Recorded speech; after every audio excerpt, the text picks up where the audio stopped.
Bonjour, hi friends, it's Alex. Welcome back to the channel. And this week we are making chili crisp. And trust me, this one's a good one. It's crunchy, it's spicy, it's a little bit addictive, and it's honestly way better than anything you can buy at the store. So let's make it.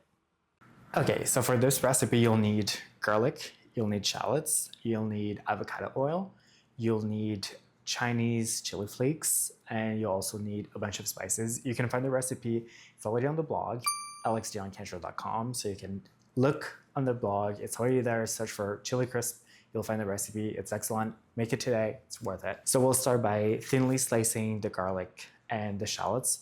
Then we'll be able to fry that in avocado oil. And once that's resting, then we can put all the other spices together and use that oil to really infuse with the spices and be something very delicious that is definitely going to pay off in the long term. So let's get started with slicing the garlic and the shallots. So as you can see here, we have 2 shallots, we have 3 heads of garlic.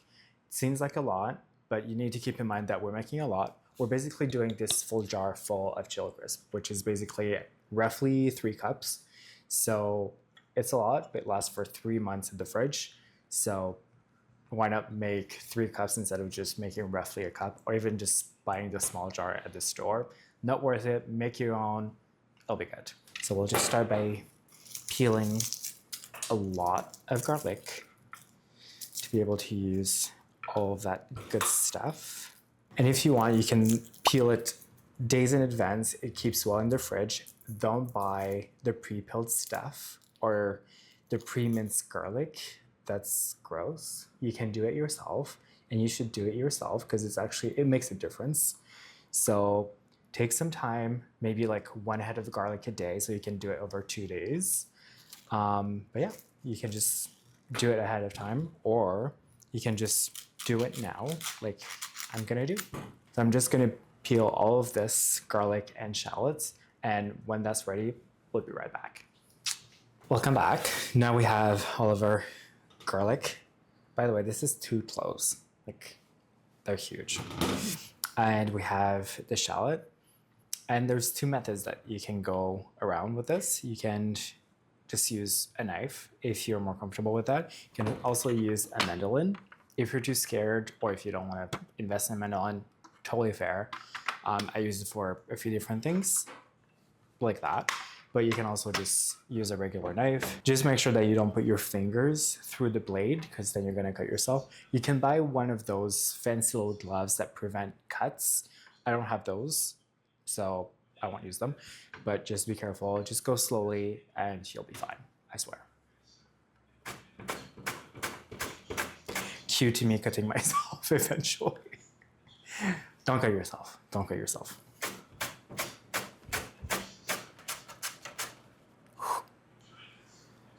I just said cue to me cutting myself, and I almost did. Oh God. Okay, so shallot is done. Now we'll go with the garlic. And I recommend maybe splitting them into 2 different bowls. You can fry the shallots and the garlic at the same time if you want, but I've noticed that a lot of times the garlic will almost burn before the shallots are done.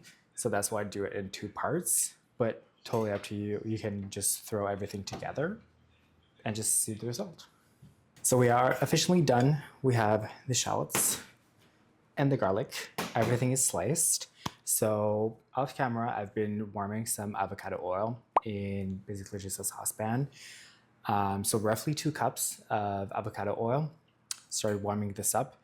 We'll start by frying the shallots, and then we'll fry the garlic. And while that is frying on the side, we'll mix all the spices in the bowl here, and I'll be able to show you exactly what we put together. So on the side, we have the shallots and garlic frying. So in this bowl, we'll be able to put all these spices.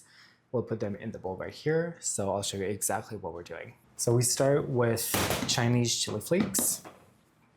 So that's what they look like. And this is something that you can buy at more like Asian markets, so like TNT. This is exactly where I bought these, but it's really worth it just for this recipe alone.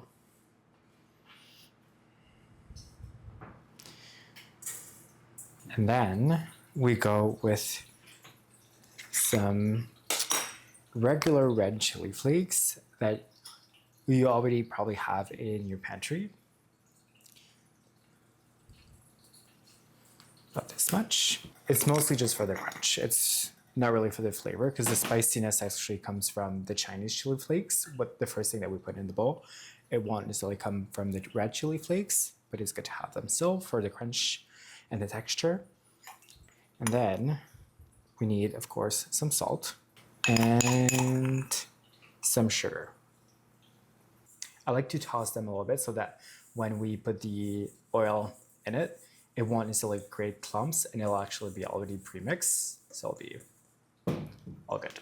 Now that we're done frying our shallots and our garlic, we're ready to put the oil directly on the spices, and that will help them marinate and get to know each other really well and just be very, very flavorful. So we're just gonna put the oil directly in this bowl. So you need a heat-safe bowl. And don't be scared, it's gonna start bubbling, but it's a good sign, it'll smell delicious. So just do it, don't be too scared, and make sure to just put everything in the bowl, not everywhere, just directly in this bowl. So you can see I have the oil here in the saucepan, and I'm just gonna go directly here, and it's gonna start bubbling.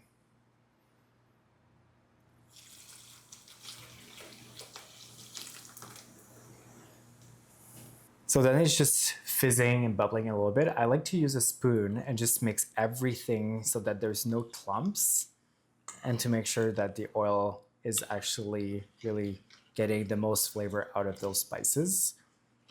So it's a rich red color already. So now you just keep this in this bowl to cool, and it'll give time to the garlic and the shallots on the side to cool as well. And when everything is more room temperature, then we'll be able to finish this chili crisp. So we'll add the garlic, we'll add the shallot, and we'll add the finishing touches as well.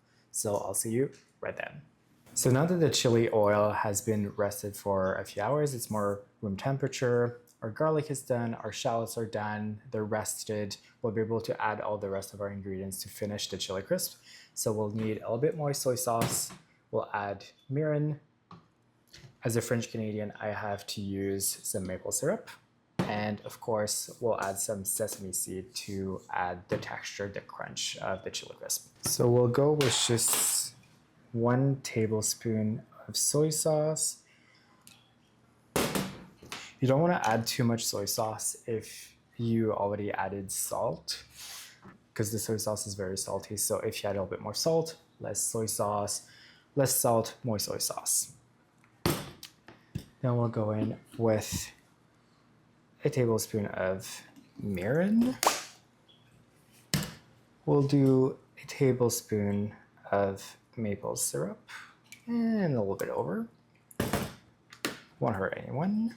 And then we'll add 1/4 cup sesame seed.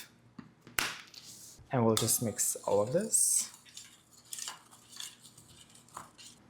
So good. And then we'll add our fried garlic and shallots in this as well. Just take this and dump it. And then mix it all together. One less twirl in this. And just slowly start putting this in the jar. Make sure to not do a big mess. So just slowly start pouring it in.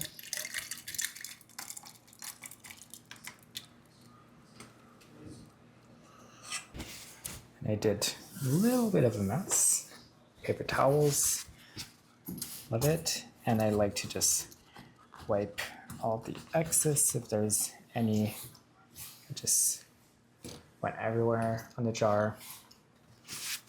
And then I just close it, and this goes in the fridge until you're ready to use it. And here you go, you have chili crisp, a lot of chili oil, a lot of good flavors. You have the crispy garlic, you have the crispy shallots.